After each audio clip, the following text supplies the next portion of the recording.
So once Gandhiji said ఏంటి అంటే గాంధీజీ గారు ఏమన్నారంటే first they ignore you and then they laugh at you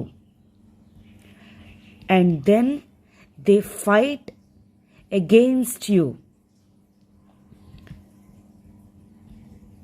then you win.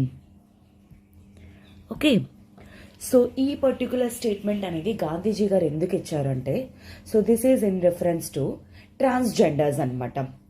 ఓకేనా, so transgenders అనే కేటగిరీకి సొసైటీలో ఏ విధంగా వాళ్ళకు ఆపరేషన్ అనేది ఉంది, వాళ్ళు ఏ విధంగా డిస్క్రిమినేషన్ అనేది ఫేస్ చేస్తున్నారు అనే కాంటెక్స్లోని గాంధీజీ గారు ఏమన్నారు, ఫస్ట్ ప్రజలు అనేవాళ్ళు ట్రాన్స్జెండర్స్ని ఇగ్నోర్ చేస్తారు, ఆ తర్వాత వాళ్ళని చూసి నవ్వుతారు, ఆ తర్వాత వాళ్ళకి అగెయిన్స్ట్గా ఫైటింగ్ అనేది స్టార్ట్ చేస్తారు, వాళ్ళ కమ్యూనిటీ అనేది ఉండకూడదని.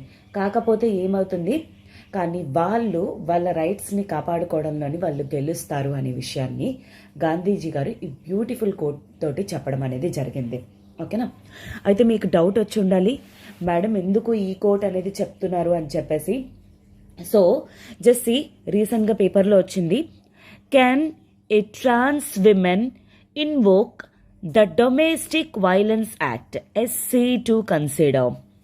ఏంటి, ఒక ట్రాన్స్ విమెన్, ఓకే, ట్రాన్స్జెండర్లోని డిఫరెంట్ కమ్యూనిటీస్ అనే వాళ్ళు ఉంటారనమాట, లైక్ ట్రాన్స్ మెన్ అని, ట్రాన్స్ విమెన్ అని, ఆర్ LGBT కమ్యూనిటీస్ అని అలా. సో దాంట్లో ట్రాన్స్ విమెన్ అనే వాళ్ళు ఈ డొమెస్టిక్ వైలెన్స్ యాక్ట్ని ఇన్వోక్ చేయగలరా? ఇన్వోక్ అంటే ఏంటి, తీసుకొని రాగలరా? ఓకే, సో దానికి రిలేటెడ్ అంటే ఆ పర్టికులర్ డొమెస్టిక్ వైలెన్స్లో ఉన్న ప్రావిజన్స్ అనేవి ఏ విధంగా అయితే విమెన్కి అప్లై అవుతుందో అదే విధంగా ట్రాన్స్ విమెన్కి కూడా అప్లై అవుతుందా లేదా, ఓకే, అనే డెసిషన్ అనేది సుప్రీం కోర్ట్ ఇప్పుడు తీసుకోబోతుంది అనమాట. సో దానికోసం పర్టికులర్ బెంచ్ అనేది సుప్రీం కోర్ట్ రీసెంట్లీ యాక్సెప్ట్ చేయడం అనేది జరిగింది. ఓకేనా, so today we are going to discuss about this particular article. So first of all దీని గురించి మనం తెలుసుకునే ముందు ఏంటి అంటే ఈరోజు ఏంటి మనం చూడబోతున్నాం. సో ఇన్ డీటెయిల్డ్గా నేను చెప్తాను, ఒక స్టోరీ లాగా మీకు చెప్తాను, సో దాట్ మీకు అది మెంటల్లీ గుర్తుండిపోతుంది. అండ్ అలానే మీరు ఏంటి అంటే ఏ ప్రావిజన్స్ ఏ విధంగా వచ్చినా స్టాండ్ తీసుకోమన్నా సరే, ఇన్ఫాక్ట్ మీరు స్టాండ్ తీసుకునే విధంగా అర్థం చేసుకునే విధంగా ఐ విల్ ఎక్స్ప్లెయిన్ యూ. ఓకేనా, so yes, welcome to burning issues session. And ఈ యొక్క సెషన్ మీకు కవర్ చేయబోతుంది శాంతి మేడం. ఓకే, సో అయితే ఈరోజు నేను అలా దీన్ని డీల్ చేయబోతున్నాను అనేది మీకు చెప్తాను, ఏ విధంగా టాపిక్స్ అనేవి కవర్ చేస్తాను. So first of all trans women అంటే ఎవరు, అండ్ తర్వాత ట్రాన్స్ విమెన్ ఆర్ ట్రాన్స్జెండర్కి సంబంధించిన లీగాలిటీస్ అనేవి ఇండియాలో ఏ విధంగా ఉంది అంటే లాస్ కానీ ఆర్ లీగల్ కండిషన్స్ కానీ etcetera. And then domestic violence act of 2005లో ఏముంది, అసలు డొమెస్టిక్ వైలెన్స్ యాక్ట్ ఆఫ్ 2005లో ఏమని మెన్షన్ చేశారు. అండ్ దెన్ తర్వాత we shall see present case, అసలు ఇప్పుడు ఏం జరుగుతుంది, అండ్ జడ్జ్మెంట్స్ అనేవి ఏ విధంగా ఉన్నాయి, సుప్రీం కోర్టు ఏం తీసుకోబోతుందో we shall see. And then finally stand, ఈ పర్టికులర్ ఇష్యూ మీద మనం స్టాండ్ అనేది తీసుకోవడానికి ట్రై చేద్దాం. అండ్ తర్వాత వి షల్ సి ఇష్యూస్ అనమాట. బట్ బిఫోర్ దట్ ఒక చిన్న అనౌన్స్మెంట్ అనమాట. ఇప్పుడు మన LTX క్లాసెస్ వాళ్ళు దివాళీని సెలబ్రేట్ చేస్తూ UPSC ఇన్ఫైనిటీ మీద మనకు ఆన్లైన్ కోర్స్ మీద ఫ్లాట్ 10,000 రూపీస్ ఆఫ్ అనేది ప్రొవైడ్ చేయడం జరుగుతుందన్నమాట. అయితే ఈ online course usually 60,000 rupees worth course, కానీ ఇప్పుడు మీకు ఫ్లాట్ 10,000 ఆఫ్ తోటి 50,000 రూపీస్కే ప్రొవైడ్ చేయడం అనేది జరుగుతుంది. అండ్ దట్టు ఈ దివాళీ సెలబ్రేషన్స్ అనేవి మీకు అందరికీ కూడా ఉపయోగపడే విధంగా ఉండాలి అని చెప్పేసి EMI ఆప్షన్ అనేది కూడా ప్రొవైడ్ చేయడం అనేది జరుగుతుంది. సో ఈ 50,000ని కూడా మీరు ఎవ్రీ మంత్ 10,000 రూపీస్ పే చేస్తూ కూడా క్లియర్ చేయొచ్చు. అయితే ఈ ఆఫర్ అనేది కేవలం మీకు 15th నవంబర్ వరకు మాత్రమే, కానీ మీకు కోర్స్ మాత్రం లైఫ్ టైం వ్యాలిడిటీ తోటి రాబోతుంది. ఓకేనా, సో ఎస్. అండ్ అలానే UPSC ఇన్ఫైనిటీ విశాఖపట్నం కోర్స్ అనేది కూడా ఉందన్నమాట, ఆఫ్లైన్ బ్రాంచ్. సో ఈ యొక్క పర్టికులర్ ఆఫ్లైన్ కోర్సెస్ మీద కూడా దివాళీ సెలబ్రేషన్స్లోని ఫ్లాట్ 10,000 రూపీస్ ఆఫ్ అనేది ప్రొవైడ్ చేయడం జరుగుతుంది. యూజువల్లీ వైజాగ్లోని మన బ్రాంచ్ అనేది ఉందన్నమాట, ఆఫ్లైన్ బ్రాంచ్. అక్కడికి వెళ్ళి మీరు జాయిన్ అవ్వాలి అనుకుంటే యూపీఎస్సీ కోర్స్ అనేది మీకు 1 lakh, కానీ ఇప్పుడు ఆఫర్లోని మీకు 90,000 రూపీస్కి రావడం జరుగుతుంది. అండ్ దీని మీద కూడా ఈఎంఐ ఆప్షన్ అనేది ప్రొవైడ్ చేయడం జరుగుతుంది. అది 10,000 రూపీస్ మంత్లీ పే చేస్తూ కూడా ఈ ఫీ అనేది క్లియర్ చేయొచ్చు అనమాట. అయితే ఈ ఆఫర్ కూడా మీకు కేవలం 15th నవంబర్ వరకు మాత్రమే. బట్ కోర్స్ మాత్రం మీకు లైఫ్ టైం వ్యాలిడిటీ తోటి రాబోతుంది. ఓకేనా? సో దీనికి రిలేటెడ్ మీకు ఏమైనా డౌట్స్ ఆర్ ఎంక్వైరీస్ కానీ ఉన్నట్లయితే యూ కెన్ కాల్ 7893899443. ఓకే, ఈ నెంబర్కి కాల్ చేసి మీ డౌట్స్ అనేవి క్లియర్ చేసుకొని త్వరగా జాయిన్ అయ్యే ప్రయత్నం అనేది చేయండి. ఓకేనా? So I hope this is very much clear to you. And now moving to first ఏంటి, ట్రాన్స్ విమెన్. దీని గురించి మనం తెలుసుకోవడానికి ఫస్ట్ ఆఫ్ ఆల్ ట్రై చేద్దాం. అయితే మీరు దీనికంటే ముందు 2 పదాలు డిఫరెన్స్ అనేది తెలుసుకోవాలి. ఒకటి ఏంటి, సెక్స్, అండ్ ఇంకొకటి జెండర్. ఈ రెండిటికి గల డిఫరెన్స్ అనేది మీకు అర్థం అవ్వాలన్నమాట. ఓకేనా? సో సెక్స్ అంటే అర్థం ఏంటి, ఒక పర్సన్ అంటే ఒక చిన్న బాబు కానీ పాప కానీ లేకపోతే ఒక పర్సన్ పుట్టినప్పుడు ఎట్ బర్త్ టైంలోని తనకి ఎటువంటి ఫిజికల్ క్వాలిటీస్ అయితే ఉంటాయో, అండ్ డాక్టర్ అంటే మనకి డెలివరీ చేయించినప్పుడు డాక్టర్ ఏ పర్టిక్యులర్ సెక్స్ అనేది చెప్తాడో, లైక్ ఫీమేల్ ఆర్ మేల్ అనేది చెప్తాడో, పుట్టిన టైంలోని బర్త్ టైంలో ఏదైతే ఫిజికల్ క్వాలిటీస్ అనేవి ఉంటాయో దాన్ని బట్టి ఒకవేళ డిటర్మిన్ చేస్తే దాన్ని సెక్స్ అని చెప్పేసి అంటారు. కానీ జెండర్ అంటే ఏంటి, జెండర్ తర్వాత మనుషులు పెరిగిన తర్వాత, ఈ చిన్న బాబు ఆర్ పాప పుట్టిన తర్వాత మేబీ తన ఫిజికల్ క్వాలిటీస్కి అండ్ మెంటల్ క్వాలిటీస్కి ఒకవేళ లింక్ అనేది లేకపోతే అలాంటప్పుడు దాన్ని జెండర్ అని చెప్పేసి అంటారనమాట. ఫర్ ఎగ్జాంపుల్ లైక్ సెక్స్ అనేది మేల్, కానీ తర్వాత తనకున్న ఫిజికల్ క్వాలిటీస్ వచ్చేసరికి మేల్, కానీ తన బిహేవియర్ ప్యాటర్న్ అనేది ఏ విధంగా ఉంది, ఒక ఫీమేల్ లాగా ఉండింది. అలాంటప్పుడే దీన్నే ఏమంటారు, జెండర్ అని చెప్పేసి అంటారనమాట. ఓకేనా? సో జెండర్ అనేవాళ్ళు ఏంటి అంటే తనకి తాను ఇచ్చుకున్న సర్టిఫికేషన్ అనమాట. అంటే అర్థం ఏంటి, తనకున్న physical qualities and mental qualities ప్రకారంగా. దో ఒక పర్సన్ అనేవాడు పుట్టినప్పుడు మేల్ ఆర్ ఫీమేల్ అయినా తర్వాత తను పెద్ద అయిన తర్వాత తనకున్న ఫిజికల్ క్వాలిటీస్ ఇంకా మెంటల్ కండిషన్స్ అనేవి ఒకవేళ ఒకేలాగా లేకపోతే అలాంటప్పుడు తన జెండర్ని తను చేంజ్ చేసుకోవచ్చు అనమాట. సో అందుకే ఈ కాన్సెప్ట్ అనేది రావడం జరిగింది. సో దిస్ ఈజ్ వాట్ పుట్టిన టైం అప్పుడు, that is what sex. And తర్వాత పెరిగిన తర్వాత మెంటల్ కండిషన్స్ బట్టి తన బిహేవియర్ ప్యాటర్న్ బట్టి అయితే దాన్నే జెండర్ అని చెప్పేసి అంటారనమాట. అయితే చాలా వరకు కూడా నేను ఇందాక మీకు స్టార్టింగ్లో గాంధీజీ గారు కోట్ ఇచ్చినట్టు చాలా వరకు కూడాను వీళ్ళు ఏంటి అంటే ఈ ట్రాన్స్జెండర్స్ అనే వాళ్ళు ఎవరైతే ఉన్నారో, లైక్ ఫర్ ఎగ్జాంపుల్ లెస్బియన్స్ కానీ, ఓకే, లెస్బియన్స్ కానీ ఆర్ అదర్వైజ్ ట్రాన్స్ విమెన్ కానీ ఆర్ క్వియర్స్ కానీ, అంటే దీంట్లో డిఫరెంట్ టైప్ ఆఫ్ క్యాండిడేట్స్ అనమాట. ఫస్ట్ మేల్లా పుట్టి తర్వాత ఫీమేల్ అవ్వడం, అండ్ తర్వాత హిజ్రాల్ అని చెప్పేసి, అండ్ ఇలా చాలా టైప్ ఆఫ్ వర్డ్స్ అనేవి మనం యూజ్ చేస్తూ ఉంటాం కదా. సో అలాంటి వాళ్ళందరినీ కూడా మనం ఏమని చెప్పేసి అంటాము, ట్రాన్స్జెండర్ అని చెప్పేసి అంటాం అనమాట. Okay, they are transgender community అనమాట. అంటే అర్థం ఏంటి, అటు మేల్ ఫీమేల్ కాకుండా ఉన్న కమ్యూనిటీని ట్రాన్స్జెండర్ కమ్యూనిటీ అంటారు.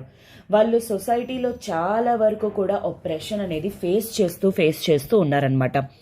ఆ తర్వాత వాట్ హ్యాపెండ్ సిగ్నిఫికెంట్ 2014లోని వీళ్ళ తాలూకా రైట్స్ మీద NALSA versus union of India, NALSA versus union of ఇండియాలోని ఈ యొక్క పర్టిక్యులర్ కేస్ అనమాట 2014లోని ఈ ట్రాన్స్జెండర్ కమ్యూనిటీ తాలూకా రైట్స్ మీద అనమాట. As they are human beings, at the end of the day వాళ్ళు కూడా మనుషులే కదా. సో అందుకు వీళ్ళ రైట్స్ మీద 2014లోని ఒక కేసు అనేది అయింది. అదే NALSA versus union of India. So ఈ యొక్క పర్టిక్యులర్ కేసులోని సుప్రీంకోర్టు ఏమని చెప్పింది, ఈ ట్రాన్స్జెండర్స్ ఎవరైతే ఉన్నారో వాళ్ళని థర్డ్ జెండర్ కింద రికగ్నైజ్ చేయడం అనేది జరిగింది. అండ్ వాళ్ళ రైట్స్ అనేవి వాళ్ళకి ప్రొవైడ్ చెయ్యాలి అని చెప్పడం అనేది జరిగిందనమాట. ఏ యొక్క పర్టికులర్ కేసులోని, NALSA versus union of India కేసులోని. అండ్ ఇదే విషయాన్ని ఇన్ఫ్యాక్ట్ 2015లోని కేఎస్ రాధాకృష్ణన్ కేసు అనేది జరగడం జరిగింది. ఓకే, ఈ యొక్క కేఎస్ రాధాకృష్ణన్ కేసులోని సుప్రీంకోర్టు ఏమని అనింది, ఈ కేసు ఏదైతే ట్రాన్స్జెండర్స్ కేసు ఏదైతే ఉందో నాల్సా అనేది, ఈ నాల్సా కేసులోని సుప్రీంకోర్టు ఏ జడ్జ్మెంట్ అయితే ఇచ్చిందో ఆ జడ్జ్మెంట్ అనేది బేసికల్ ఇదంతా కూడాను ఏ సోషల్ ఇష్యూనో, లేదంటే ఎకనామిక్ ఇష్యూనో, లేదంటే పొలిటికల్ ఇష్యూనో కాదు. It is all about a human rights issue. అంటే అర్థం ఏంటి, మానవతా దృక్పథం వాళ్ళ తాలూకా హక్కులు, అంటే మానవులకి ఉండాల్సిన కనీస హక్కుల గురించి ఇది. ఎందుకంటే వాళ్ళు మేల్ అవనియండి, ఫీమేల్ అవనియండి, కానీ వాళ్ళకి సొసైటీలో డిగ్నిఫైడ్గా బ్రతికే అంత రైట్ అనేది వాళ్ళకు ఉంటుంది. ఇదే విషయాన్ని కేఎస్ రాధాకృష్ణన్ కేసులోని సుప్రీంకోర్టు అనేది చెప్పడం జరిగిందనమాట. ఓకేనా. సో దీని బేసిస్ ప్రకారంగా, ఈ యొక్క పర్టికులర్ ఇష్యూ ప్రకారంగా ఏంటి అంటే, ఆ తర్వాత 2014లోని కేసు అనేది జరిగిన తర్వాత అప్పుడు పార్లమెంట్ అనేది ఏం చేసింది, parliament has passed, then parliament అనేది ఏం చేసింది, ట్రాన్స్జెండర్స్ పర్సన్స్ రైట్స్ యాక్ట్ అనేది, రైట్స్ యాక్ట్ ఆఫ్ 2019 అనేది పాస్ చేయడం అనేది జరిగింది. అంటే ఈ యొక్క బిల్ని పార్లమెంట్ అనేది పాస్ చేసింది. ఏంటి, 2014లోని సుప్రీంకోర్టు ఇచ్చిన వర్డిక్ట్ అనమాట. అంటే వీళ్ళకి రికగ్నిషన్ అవన్నీ కూడాను ప్రొవైడ్ చేస్తూ ఈ ట్రాన్స్జెండర్స్ రైట్ అనేది పాస్ చేసిందనమాట. దీంట్లోని ప్రకారంగా ట్రాన్స్జెండర్స్ ఎవరైతే ఉంటారో వాళ్ళకి ఎటువంటి డిస్క్రిమినేషన్ అనేది సొసైటీలోని ఉండకూడదు అని చెప్పడం అనేది జరిగింది. అండ్ తర్వాత ఎవ్రీ పర్సన్కి కూడాను తన జెండర్ని తాను రికగ్నైజ్ చేసుకునే రైట్ అనేది ప్రొవైడ్ చేయడం జరిగింది. అంటే అర్థం ఏంటి, ఫర్ ఎగ్జాంపుల్ ఎవరైనా సరే వాళ్ళు ఏంటి అంటే వాళ్ళ తాలూకా జెండర్ని వాళ్ళు చెప్పుకోవచ్చు అనమాట. లేదు మేము పుట్టినప్పుడు ఇలా అయినా సరే తర్వాత మాకు ఈ కండిషన్స్ అనేవి ఉన్నాయి అని చెప్పుకునే రైట్ అనేది ఈ యొక్క పర్టికులర్ యాక్ట్ ద్వారా చెప్పడం అనేది జరిగిందనమాట. ఓకేనా. సో దీని బేసిస్ యాక్చువల్లీ ఏంటి అంటే ప్రాసెస్ అనేది కూడా ఉంటుంది. అండ్ తర్వాత అలానే రైట్ ఆఫ్ రెసిడెన్స్ అనేది కూడా ప్రొవైడ్ చేయడం జరిగింది. రైట్ ఆఫ్ రెసిడెన్స్ అంటే అర్థం ఏంటి, ఇప్పుడు చాలా వరకు కూడా ఇంట్లోనేంటి అంటే ఎవరైతే ఇలా ట్రాన్స్జెండర్స్ అని తెలిసారో వాళ్ళని బయటికి పంపించడం, వాళ్ళు ఇంకా కొడుకు కూతురు కాదు అనుకోవడం, అలాంటివి ఏవి ఉండకూడదని ఖచ్చితంగా వాళ్ళని ఇంట్లో ఉంచాలి అనే కాన్సెప్ట్ అనేది కూడా ప్రొవైడ్ చేయడం అనేది జరిగింది. అండ్ తర్వాత హెల్త్ కేర్ అనేది కూడా ప్రొవైడ్ చేయడం అనేది జరిగింది. అంటే ఏ హాస్పిటల్స్లో కానీ ఆర్ అదర్వైజ్ ఎక్కడైనా సరే వాళ్ళకి ఏంటి అంటే ఎటువంటి డిస్క్రిమినేషన్ అనేది ఉండకూడదన్నమాట. లైక్ మీరు థర్డ్ జెండర్ కదా, ట్రాన్స్జెండర్స్ కదా, అందుకని వీళ్ళకి ఏంటి అంటే మీకు ఎటువంటి ప్రొవిజన్స్ అనేవి ప్రొవైడ్ చెయ్యము, మీకు ఇక్కడ ట్రీట్మెంట్ అనేది చెయ్యము అని అలా ఎప్పుడూ కూడాను చేయకూడదన్నమాట. సో ఈ విధంగా ఏంటి అంటే పెట్టడం అనేది జరిగింది పార్లమెంట్ ఈ యొక్క యాక్ట్ ద్వారా. అయితే ఇప్పుడు ఇంపార్టెంట్ ఏంటి అంటే, ఇక్కడ నేను ఒక ప్రావిజన్ మీకు చెప్పాను, every person has a right అనమాట. తన జెండర్ని తను చేంజ్ చేసుకునే రైట్ అనేది ప్రొవైడ్ చేసింది. దానికోసం అని చెప్పేసి ఈ పర్టిక్యులర్ యాక్ట్లోని సెక్షన్ 5 అనేది పాస్ చేయడం అనేది జరిగింది. ఈ సెక్షన్ 5 ప్రకారంగా ఏంటి, ప్రతి ఒక్క పర్సన్ కూడాను తన జెండర్ని తాను రికగ్నైజ్ చేసుకోవడానికి ఫస్ట్ ఆఫ్ ఆల్ అంటే సర్టిఫికేషన్ ఆఫ్ ఐడెంటిటీ అనేది తెచ్చుకోవాలి.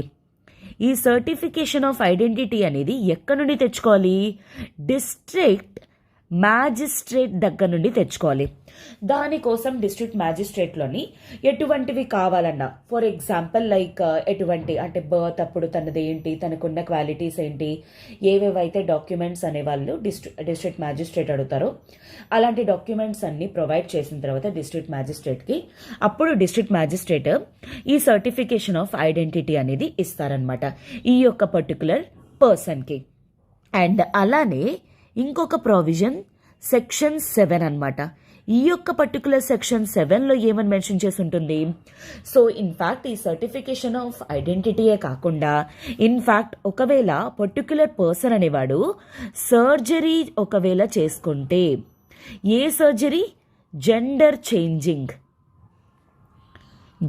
చేంజింగ్ తాలూకా ఒకవేళ ఆ ఫిజికల్ చేంజెస్ ఏవైతే ఉన్నాయో ఆ సర్జరీ కానీ ఒకవేళ చేయించుకున్నట్లయితే, ఒకవేళ ఆ యొక్క పర్సన్ తను ఎక్కడైతే అంటే ఏ హాస్పిటల్లోని లేదా అదర్వైజ్ ఏ ఇన్స్టిట్యూషన్లో అయితే చేసుకున్నాడో అక్కడి నుండి ఒక సర్టిఫికేట్ తెచ్చుకొని అండ్ ఆ సర్టిఫికేట్తో పాటు అండ్ మిగతా డాక్యుమెంట్స్ అనేవి ఒకవేళ ప్రొవైడ్ చేసినట్లయితే, ఎవరికి, అగైన్ డిస్ట్రిక్ట్ మ్యాజిస్ట్రేట్కే ప్రొవైడ్ చేసినట్లయితే, అప్పుడు ఏంటి అంటే ఇన్ఫ్యాక్ట్ డిస్ట్రిక్ట్ మ్యాజిస్ట్రేట్ యాక్సెప్ట్ చేసిన తర్వాత ఇన్ఫ్యాక్ట్ కంప్లీట్గా తను ఏంటి అంటే, ఒకవేళ ట్రాన్స్ విమెన్ అంటే ఒకవేళ మేల్ అనుకోండి, తను విమెన్ కింద అండ్ ఆర్ అదర్వైజ్ తను ఒకవేళ ఫీమేల్ అయితే మ్యాన్ కింద తన జెండర్ అనేది ఇంకా చేంజ్ చేసుకోవచ్చు అనమాట.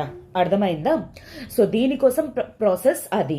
థర్డ్ జెండర్ రికగ్నిషన్ కోసం సెక్షన్ 5, ఒకవేళ తను మొత్తం బాడీ కానీ సర్జరీస్ కానీ ఒకవేళ చేయించుకున్నట్లయితే సెక్షన్ 7 ప్రకారంగా కూడాను, ఇప్పుడు ఫర్ ఎగ్జాంపుల్ ఒక పర్సన్ మేల్ లాగా పుట్టారు కానీ తనకి విమెన్ క్వాలిటీస్ ఉన్నాయి, సో తనకి ఏంటి అంటే ఆ జెండర్ చేంజింగ్ సర్జరీ అనేది చేసుకున్నారు. ఎందుకంటే ఒకప్పట్లా కాదు కదా, ఇప్పుడు టోటల్ మెడికల్ కండిషన్స్లో చాలా అడ్వాన్స్మెంట్స్ అనేవి రావడం జరిగింది. సో అలాంటప్పుడు ఏంటి అంటే తను ఒకవేళ విమెన్ లాగా ఒకవేళ తన బాడీని కానీ చేంజ్ చేసుకున్నట్లయితే అక్కడ నుండి తన్ని విమెన్ అని చెప్పేసి క్లాసిఫై అనేది చేసుకోవచ్చు అనమాట. సో ఈ ప్రాసెస్ అనేది దేంట్లో మెన్షన్ చేసింది, transgenders persons rights of act of 2019లో క్లియర్గా డిస్క్రైబ్ చేయటం అనేది జరిగిందనమాట. ఓకేనా? So I hope this is very much clear. ఇప్పుడు మీకు అర్థమైంది అనుకుంటాను. అంటే మీకు ఇప్పుడు ట్రాన్స్ విమెన్ అంటే ఎవరు, ట్రాన్స్ మ్యాన్ అంటే ఎవరు, ఆర్ అదర్వైజ్ విమెన్ కానీ మ్యాన్ కానీ తన జెండర్ని తను ఎలా చేంజ్ చేసుకోవచ్చు అనేది కూడా క్లియర్గా మెన్షన్ చేయడం అనేది జరిగిందనమాట. నౌ వీ షల్ సీ ఈ domestic violence DV act of 2005.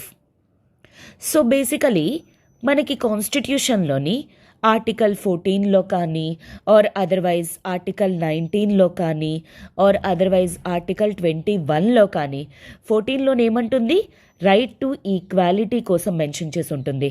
19లోనే ఏమంటుంటుంది, freedoms, different kind of freedoms గురించి మాట్లాడి ఉంటుంది.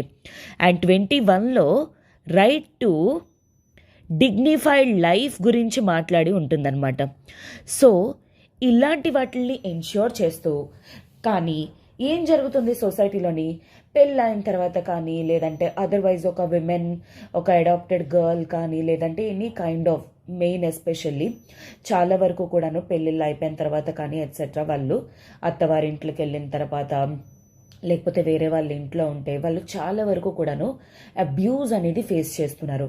మేడం, అబ్యూజ్ అంటే ఏంటి? ఫర్ ఎగ్జాంపుల్ లైక్ తిట్టడం కానీ, కొట్టడం కానీ, అరవడం కానీ, అలాంటి వాటిల్ని అబ్యూజెస్ అంటారనమాట. సో అందుకోసం అని చెప్పేసి ప్రజెంట్ ఈ లాస్, కాన్స్టిట్యూషన్లో ఈ రైట్స్ ఏవైతే ఉన్నాయో ప్రతి ఒక్కరికి ఆ రైట్స్ని ఎన్ష్యూర్ చేయడం కోసం అని చెప్పేసి పార్లమెంట్ ఏంటి డొమెస్టిక్ వైలెన్స్ యాక్ట్ ఆఫ్ 2005 అనేది పాస్ చేయడం జరిగింది. అయితే ఇంతకీ డొమెస్టిక్ వైలెన్స్ అంటే ఏంటి?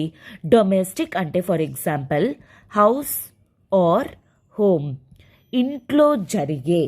వయోలెన్స్ అంటే అర్థం ఏంటి? వాళ్ళ మీద జరిగే ఎటువంటి ఇష్యూస్ అయినా సరే, ఆర్ ఎటువంటి వైలెన్స్ మీన్స్ అబ్యూజెస్ కానీ ఇలాంటివి అడ్రస్ చేయడం కోసం 2005లోని ఒక యాక్ట్ అనేది పాస్ చేయడం అనేది జరిగిందనమాట. ఓకే, సో ఇంట్లో జరిగే అత్యాచారాల గురించి, తెలుగులో సింపుల్గా అత్యాచారాలు అంటాం కదా, కొట్టడం కానీ, తిట్టడం కానీ ఎట్సెట్రా, ఇలాంటి వాటిలన్నిటినీ కూడాను ఎస్పెషల్లీ ఏంటి అంటే క్రిటిసైజ్ చేస్తూ, వాటిల్ని క్రష్ చేస్తూ, విమెన్కి కూడా 21 ప్రకారంగా వాళ్ళకి డిగ్నిఫైడ్ లైఫ్ అనేది ప్రొవైడ్ చేయడం కోసం ఈ యొక్క పర్టికులర్ యాక్ట్ అనేది పాస్ చేయడం అనేది జరిగిందనమాట. అయితే దీని ప్రకారంగా ఏంటి అంటే చాలా వరకు కూడాను ఈ యొక్క పర్టికులర్ యాక్ట్లోని సెక్షన్ 2A అనేది మెన్షన్ చేసి ఉంటుంది. సెక్షన్ 2A అంటే అర్థం ఏంటి అంటే, ఇప్పుడు for example domestic violence act ఎవరు దీన్ని స్టార్ట్ చేయగలరు అంటే, ఫర్ ఎగ్జాంపుల్ లైక్ ఇప్పుడు ఒక విమెన్ ఆర్ అదర్వైజ్ అంటే తను ఏ రిలేషన్షిప్తో ఉంది ఎట్సెట్రా, ఇలాంటి వాటి గురించి మెన్షన్ చేసి ఉంటుంది అనమాట. దీంట్లోని ఒక వర్డ్ అనేది మెన్షన్ చేసి ఉంటుంది, అదే ఎగ్రీవ్డ్ పర్సన్. అంటే ఎవరైతే ఈ వయోలెన్స్ అనేది ఫేస్ చేస్తున్నారు ఆ అగ్రీవ్డ్ పర్సన్ గురించి, ఆ అగ్రీవ్డ్ పర్సన్ అంటే ఎవరు అనేది క్లియర్గా మెన్షన్ చేయడం అనేది జరిగింది. ఫస్ట్ ఆఫ్ ఆల్, ఒకవేళ ఏ పర్సన్ అయినా సరే మ్యారేజ్తో రిలేట్ అయ్యి ఉంటే, ఓకే, సో హస్బెండ్ కానీ వైఫ్ కానీ, లేదంటే ఒకవేళ ఇన్ఫ్యాక్ట్ లివ్ ఇన్ రిలేషన్షిప్లో ఏ అమ్మాయి అయినా సరే ఉండినా సరే, అంటే ఇంకా పెళ్ళి అవ్వలేదు కానీ వాళ్ళు లివ్ ఇన్ రిలేషన్షిప్లో ఉన్నారనమాట, అలాంటి లివ్ ఇన్ రిలేషన్షిప్ వాళ్ళైనా సరే, అండ్ ఇన్ఫ్యాక్ట్ అడాప్టెడ్ డాటర్ అవనియండి, అడాప్టెడ్ డాటర్, చాలా వరకు కూడా అమ్మాయిల్ని దత్తత తీసుకుంటారు. ఆ దత్తత తీసుకున్న తర్వాత వాళ్ళ మీద చాలా వరకు కూడాను ఈ అబ్యూజెస్ అనేవి, ఫిజికల్ అబ్యూస్ కానీ, ఇమోషనల్ అబ్యూస్ కానీ, ఈ కొట్టడాలు కానీ, తిట్టడాలు కానీ, దెప్పడాలు కానీ, ఇలాంటివన్నీ కూడా చేస్తూ ఉంటారనమాట. ఆర్ అదర్వైజ్ ఇన్ఫ్యాక్ట్ ఏంటి అంటే, ఒకవేళ మదర్ ఆర్ సిస్టర్ కానీ, చాలా వరకు కూడా ఇలాంటివి కూడా ఉంటాయి, తల్లిల్ని అలాగా అక్క చెల్లెల్ని చూసుకోపోవడం కానీ, వాళ్ళ మీద అబ్యూజెస్ చేయడం కానీ, వాళ్ళైనా సరే, ఆర్ అదర్వైజ్ ఇన్ఫ్యాక్ట్ ఒకవేళ డాటర్ ఇన్ లా కానీ, daughter in law are sister in law, అంటే చాలా వరకు కూడా ఇంట్లోని హస్బెండ్స్, అలాగే కాదు పెళ్ళి అయిన తర్వాత ఆ అమ్మాయి అనేది వెళ్ళిన తర్వాత వాళ్ళ అత్తమామలు కానీ, లేకపోతే వాళ్ళ మరదళ్ళు కానీ, లేకపోతే వదినలు కానీ ఉంటారు కదా, అలాంటి వాళ్ళైనా సరే ఒకవేళ ఎనీ టైప్ ఆఫ్ పర్సన్స్ ఇలా ఈ రిలేషన్తో ఎవరైనా సరే ఒకవేళ ఉన్నట్లయితే ఆ 2A ప్రకారంగా వీళ్ళందరూ కూడా అగ్రీవ్డ్ పర్సన్ అనే ఒక డెఫినేషన్లోకి వస్తారు. వీళ్ళేంటి అంటే కోర్టుకి అప్రోచ్ అవ్వచ్చు అనమాట. డొమెస్టిక్ వైలెన్స్ యాక్ట్ ప్రకారంగా వీళ్ళకి ఏంటి అంటే ఈ యొక్క పర్టిక్యులర్ డొమెస్టిక్ ఇష్యూస్ అనేవి వీళ్ళ మీద జరుగుతున్నాయి అని చెప్పేసి కోర్టుకి అప్రోచ్ అవ్వచ్చు అనమాట. అయితే దీని ప్రకారంగా ఏంటి అంటే ఇన్ఫ్యాక్ట్ సెక్షన్ 17లోని రెసిడెన్స్ అనేది ప్రొవైడ్ చేస్తారు.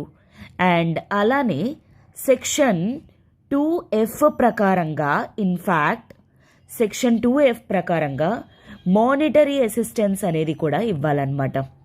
మానిటరీ అసిస్టెన్స్ అనేది కూడా ప్రొవైడ్ చేస్తారు. ఎస్పెషల్లీ మానిటరీ అసిస్టెన్స్ అంటే అర్థం ఏంటి? సో వాళ్ళు అప్పటి వరకు కూడాను ఎటువంటి ఇష్యూస్ అయితే ఫేస్ చేశారు ఆర్ అదర్వైజ్ ఏంటి అలాంటి వాళ్ళకి తగిన పరిష్కారం కానీ వాళ్ళు ఎంత ఫేస్ చేశారు ఏంటి అనే దాన్ని బట్టి వాళ్ళు ఇలాంటివి ఇవ్వాల్సి వస్తుందన్నమాట. ఇలాంటి వాటి గురించి సెక్షన్ 2Fలోని మెన్షన్ చేయడం అనేది జరిగిందనమాట. ఓకేనా.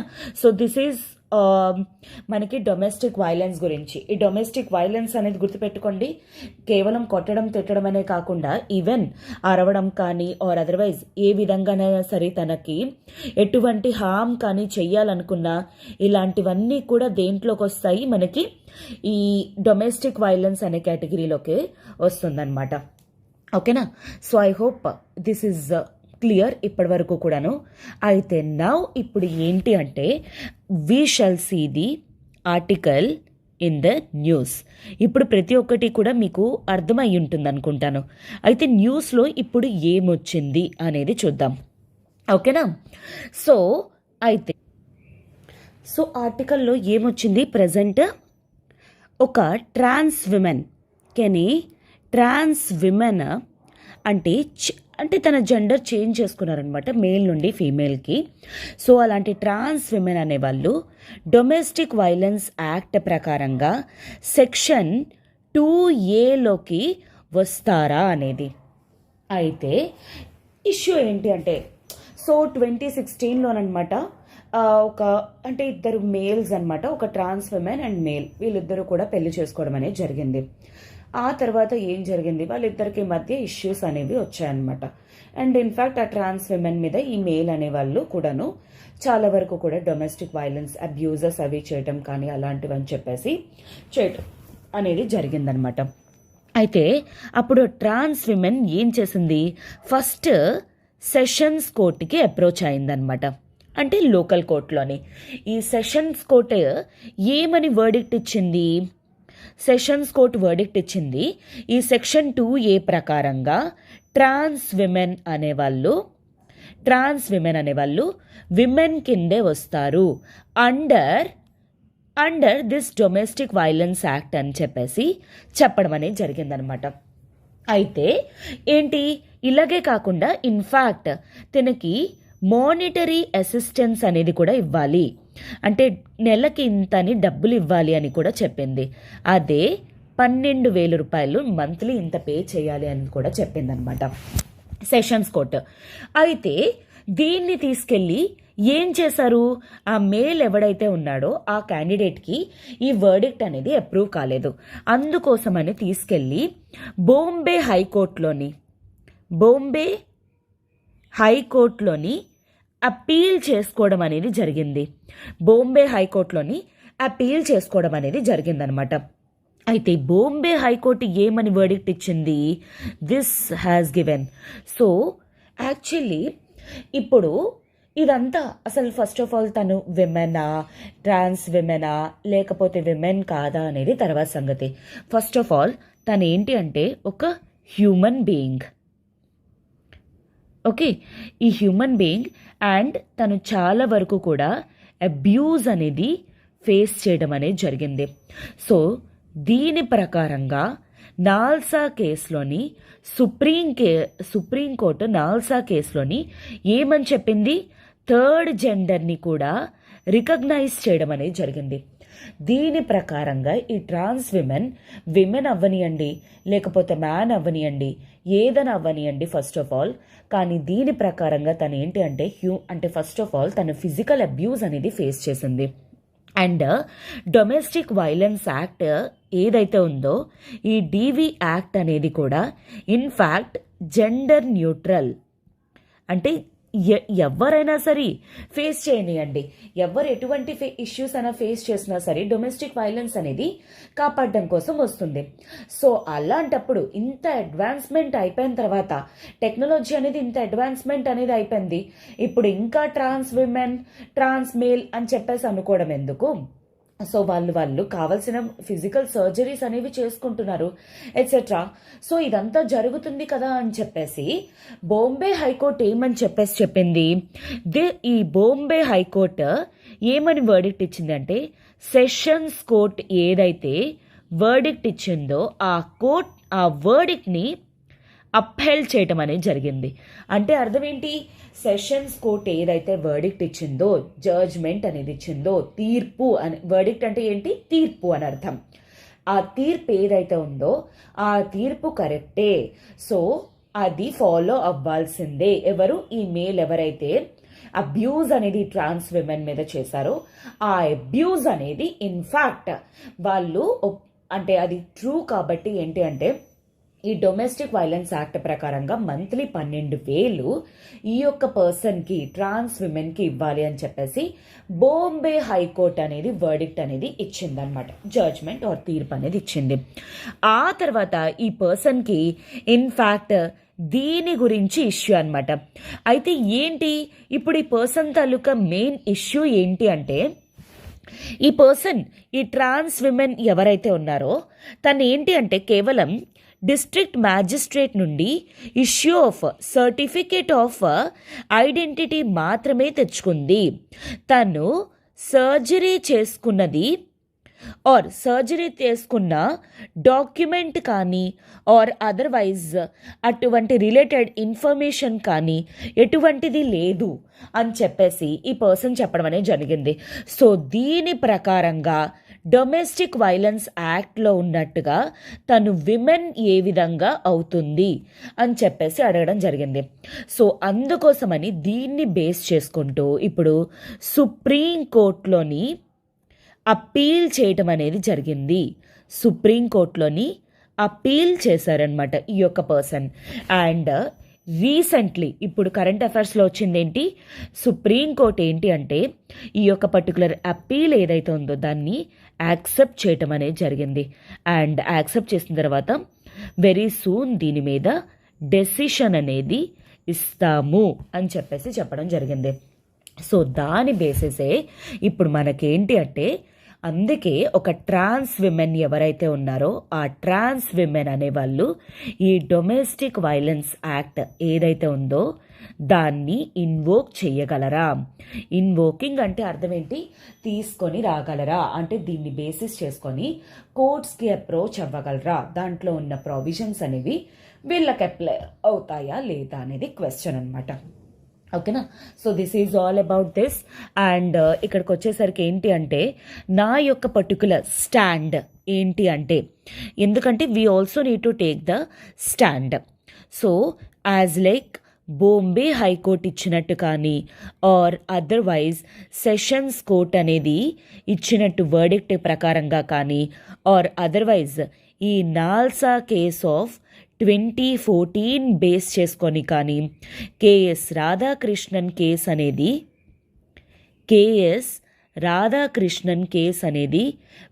ఆఫ్ 2015ని బేస్ చేసుకొని ఆర్ అదర్వైజ్ ఎస్పెషల్లీ ఫండమెంటల్ రైట్స్లో ఉన్న ఆర్టికల్ 21ని బేస్ చేసుకొని ఈ డిగ్నిఫైడ్ లైఫ్ ఏదైతే ఉందో దాన్ని బేస్ చేసుకొని ఫస్ట్ ఆఫ్ ఆల్ ఈ యొక్క పర్టికులర్ ట్రాన్స్ విమెన్ ఎవరైతే ఉన్నారో ఈ ట్రాన్స్ విమెన్కి బేసికల్లీ తనకి ఆ హ్యూమన్ రైట్స్ అనేవి ఉన్నాయి. దాని ప్రకారంగా అయినా సరే ఈ డొమెస్టిక్ వైలెన్స్ యాక్ట్ అనేది 2005 అనేది అప్లై అవుతుంది. This is my particular stand అనమాట. ఎందుకంటే వీటన్నిటిని బేస్ చేసుకొని. ఓకేనా. సో బేసికల్లీ అదొక అంటే తను లీగల్ ప్రకారంగా, లా ప్రకారంగా, ఈవెన్ బాంబే హైకోర్టు కూడా అదే చెప్పిందనమాట. మెడికల్ ఇష్యూస్లో ఏమీ లేవు, మెడికల్ ఎథిక్స్ ప్రకారంగా అన్నీ జరుగుతున్నాయి, దానికోసం ఎటువంటి లీగల్ లాస్ అనేవి దాన్ని ఆపడానికి కానీ చేయడానికి లేవు. అలాంటప్పుడు తన టెక్నాలజీ అడ్వాన్స్మెంట్ ద్వారా తను ఒక ట్రాన్స్ విమెన్ నుండి విమెన్ అయ్యారు. అలాంటప్పుడు ఇష్యూ ఏంటి, ఇంకాను మీకు ఇష్యూ ఏంటి అని చెప్పేసి బాంబే హైకోర్టు కూడా క్వశ్చన్ చేయడం అనేది జరిగిందనమాట. సో బట్ స్టిల్ సుప్రీంకోర్టులో మాత్రం రీసెంట్గానే వెరీ రీసెంట్లీ యాక్సెప్ట్ చేయడం అనేది జరిగింది. అందుకోసం ఇది కరెంట్ అఫైర్స్లో అపీర్ అయింది. I hope this is very much clear to you. Okay. So దీని ప్రకారంగా we also need to take stand అనమాట. సో అందుకోసమే నేను నా స్టాండ్ ఏంటి అనేది కూడా మీకు చెప్పడం జరిగింది. At the end of the day it is all about human rights issue అనమాట. ఒక సొసైటల్ ఇష్యూనో లేకపోతే ఇంకేదో కాదు. అండ్ గాంధీజీ గారి కోట్ కూడా మీకు రెలవెన్స్ అనేది వచ్చింది అనుకుంటాను. ఇప్పుడు ఎందుకు ఆ కోట్ అనేది నేను పెట్టాను అని చెప్పేసి. ఫైనల్లీ ఎప్పుడు ఏదైనా సరే, ఎంత ఏదైనా జరిగినా సరే న్యాయం అనేది గెలుస్తుంది. జస్టిస్ అనేది ఖచ్చితంగా వస్తుంది at the end of the day. Maybe ఒక రోజు 2 రోజులు డిలే అనేది జరగచ్చు, but justice will be ensured అనమాట. ఓకేనా? So I hope this is very much clear. And దీని బేసిస్ ఒక క్వశ్చన్ అనేది కూడా ఫ్రేమ్ చేయడానికి ట్రై చేస్తాను. బట్ బిఫోర్ దట్ ఒక చిన్న అనౌన్స్మెంట్. ఇప్పుడు ఎలా అయితే మీరు కరెంట్ అఫైర్స్ అనేది, అంటే ఒక ఆర్టికల్ని మీరు డొమెస్టిక్ వైలెన్స్ అంటే ఏంటి, ట్రాన్స్జెండర్ పర్సన్స్ రైట్స్ గురించి కానీ ఆర్ అదర్వైజ్ కేస్ అనేది ఏంటి, ఎస్పెషల్లీ ఎవ్రీథింగ్ కూడా నేను క్లియర్గా మీకు మెన్షన్ చేయడం అనేది జరిగింది. అలానే ప్రతి ఒక్క ఆర్టికల్ కూడాను మీరు ఇంతే క్లియర్గా క్లారిటీగా నేర్చుకోవాలి అనుకుంటే ఇప్పుడు మన ఎల్టీఎక్స్ క్లాసెస్ వాళ్ళు దివాళీ సెలబ్రేషన్స్లోని the ultimate current affairs course for UPSC అనేది లాంచ్ చేయడం అనేది జరిగింది. సో ఈ యొక్క పర్టికులర్ సెలబ్రేషన్స్లోని మీకు ఈ యొక్క కోర్స్ అనేది ఫ్లాట్ 50% ఆఫ్ తోటి ప్రొవైడ్ చేస్తున్నారు. 10,000 రూపీస్ వర్త్ కోర్స్ అనేది 5,000 రూపీస్కే ప్రొవైడ్ చేయడం అనేది జరుగుతుంది. అండ్ 5,000 రూపీస్కే మీకు ఏంటి అంటే డైలీ లైవ్ క్లాసెస్ అనేవి వస్తుంది. And daily weekly monthly PDFs అనేవి ప్రొవైడ్ చేస్తారు. వీక్లీ మంత్లీ టెస్ట్ అనేవి ప్రొవైడ్ చేస్తాం. అండ్ ప్రిలిమ్స్ రివిజన్ సిరీస్ అనేది కూడా ప్రొవైడ్ చేస్తాం అనమాట. అయితే ఈ ఆఫర్ అనేది కేవలం 15th November వరకు. అండ్ దీని రిలేటెడ్ మీకు ఏమైనా ఎంక్వైరీస్ కానీ ఉన్నట్లయితే యూ కెన్ కాల్ 7893899553. ఈ నెంబర్ కాల్ చేస్తే మీ డౌట్స్ అనేవి క్లియర్ చేసుకొని త్వరగా జాయిన్ అయ్యే ప్రయత్నం అనేది చేయండి. ఓకేనా? సో ఐ హోప్ మీకు నేను చెప్పినట్టు ఒక క్వశ్చన్ అనేది ఫ్రేమ్ చేస్తానన్నాను కదా, దాని ప్రకారంగా ఒక ప్రిలిమ్స్ క్వశ్చన్ అనేది, prelims question of the day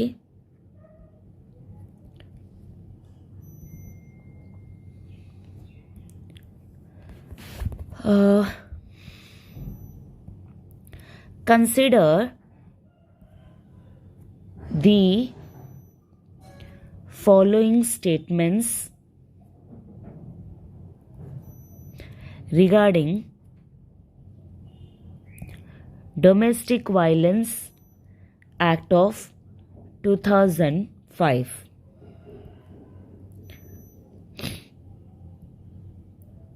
Live-in relationship is not covered under DV Act, Domestic Violence Act అనమాట. 2 వచ్చేసరికి only females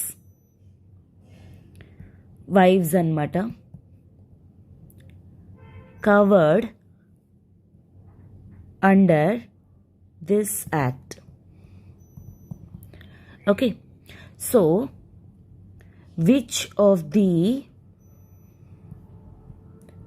following are true? Okay, ఏవి ట్రూ అనేది నాకు మెన్షన్ చేయండి కింద కామెంట్ బాక్స్లోని. A 1 only, B 2 only, C both, D none. కింద comment బాక్స్లో మీ ఆన్సర్ అనేది చేయండి. I hope this is very much clear for you. And మీకు ఇంకా దీని రిలేటెడ్ ఏమైనా డౌట్స్ ఆర్ ఎంక్వైరీస్ కానీ ఉన్నట్లయితే మీరు కింద కామెంట్ బాక్స్లో మెన్షన్ చేయండి. ఓకేనా? Have a good day students, all the very best and take care. We shall meet again tomorrow.